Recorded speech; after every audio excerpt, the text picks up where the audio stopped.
This video will examine how Israel was able to gather the intelligence that allowed it to assassinate a significant portion of Hezbollah's leadership, including its chief, Hassan Nasrallah. In the past few weeks, Israel has carried out a sustained campaign against Hezbollah that has crippled the group's leadership and destroyed a significant amount of its weaponry. Israeli airstrikes have killed at least 7 high-ranking Hezbollah officials and numerous lower-level commanders. Israel was able to successfully sabotage and remotely detonate a shipment of thousands of pagers and hundreds of walkie-talkies meant for Hezbollah members, killing dozens and injuring or incapacitating thousands of the group's members. Israel has also carried out thousands of airstrikes that, according to U.S. and Israeli officials, destroyed as much as half of Hezbollah's arsenal of missiles and rockets.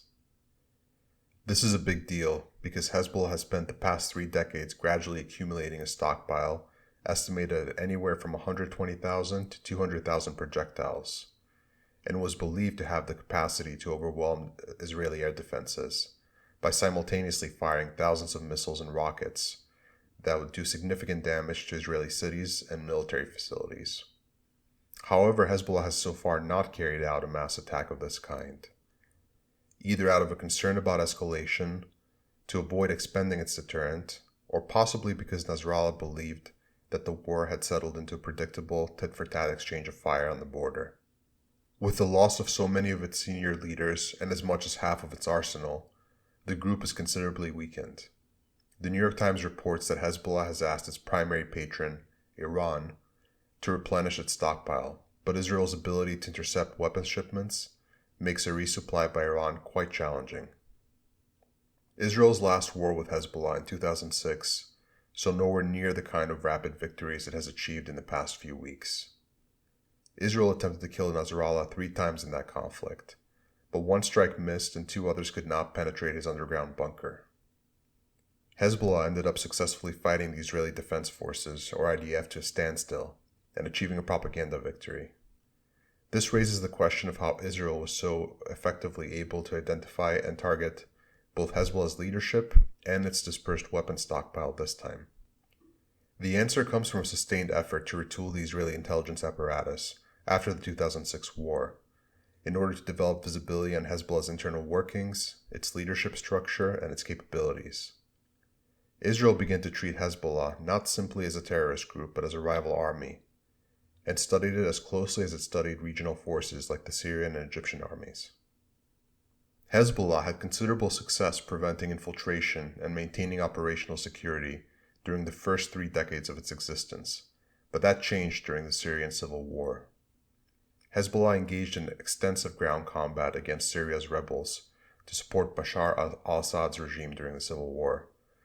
While this helped the group's fighters gain combat experience and become a more effective fighting force, it also generated considerable attrition, forcing a more aggressive recruiting effort and a relaxing of standards for vetting and security.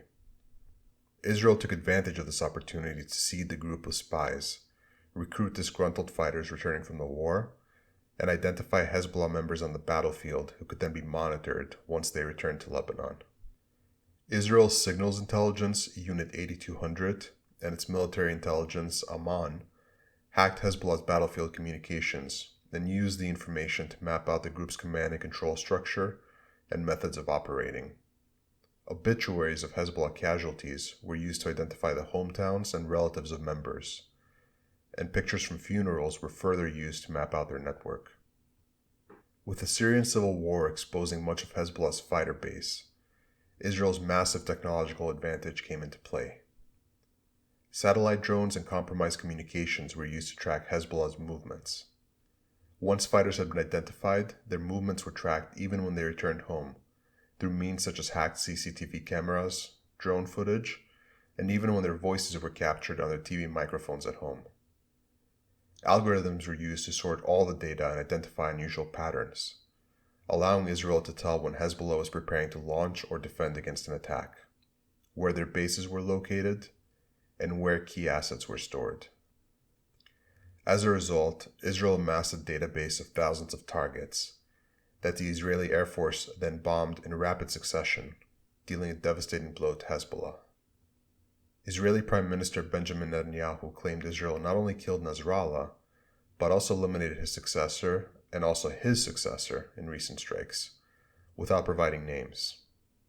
Israel has followed up its aerial attacks by deploying thousands of troops to southern Lebanon in an attempt to root out the Hezbollah presence near the Israeli border.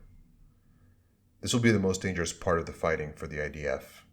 Although Hezbollah has been decapitated and is in disarray, its ground forces are deeply entrenched in southern Lebanon, and operating as individual cells, can still mount considerable resistance to the Israeli offensive.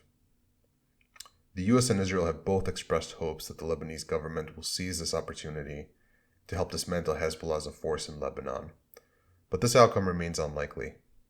As an organization, Hezbollah is deeply rooted into the fabric of Lebanon, operating a political party, providing social services, and enjoying considerable support among the population.